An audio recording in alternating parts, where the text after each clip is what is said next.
নমস্কার বন্ধুরা, লবঙ্গ চ্যানেলে আপনাদের স্বাগতম। আজকে আমাদের রেসিপি বেথো শাক অথবা বথুয়া শাক। তো চলুন শুরু করা যাক। প্রথমে শাকগুলোকে ভালোভাবে বেছে নিতে হবে। এই শাক বাছা একদমই সহজ, শুধু ডাঁটার থেকে পাতাগুলোকে ছাড়িয়ে নিতে হবে, ব্যাস তাহলেই হয়ে যাবে।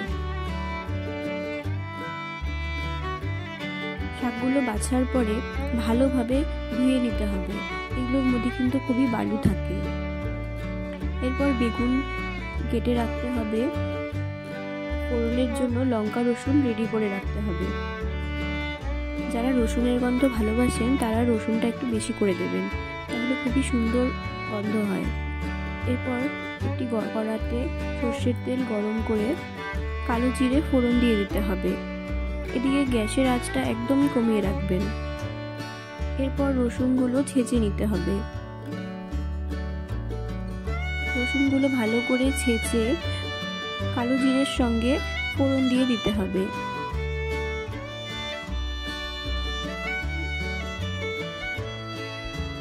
এরপর টুকরো টুকরো করে কাটা বেগুনগুলো কড়াতে দিয়ে ভালো মতো ভাজতে হবে।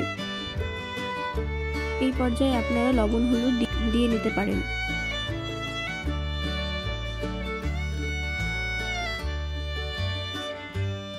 তবে হলুদ দিয়ে দিলেও লবণটা আপনারা খুবই ভেবে চিনতে একদম পরিমাণ মতো দেবেন, নাহলে শাক মজে গেলে পরে লবণটা বেশি হয়ে যাওয়ার সম্ভাবনা থাকে। তবে আপনারা চাইলে বেগুন ভাজার পর গ্যাসের আঁচটা একদম লো করে তারপর শাকগুলো দিয়ে ঢাকা দিয়ে দেবেন।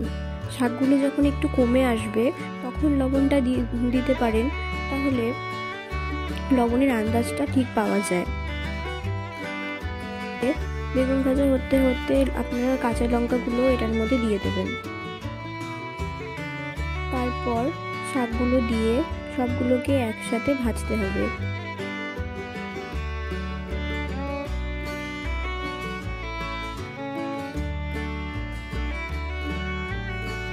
শাকের থেকে যে জলটা বেরোবে, ওই জলটা যখন শুকিয়ে আসবে তখনই শাকটা হয়ে যাবে।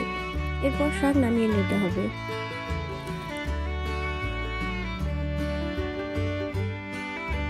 আপনাদের যদি আমাদের এই ছোট্ট ভিডিওটি ভালো লেগে থাকে তাহলে অবশ্যই সঙ্গে থাকবেন। ধন্যবাদ।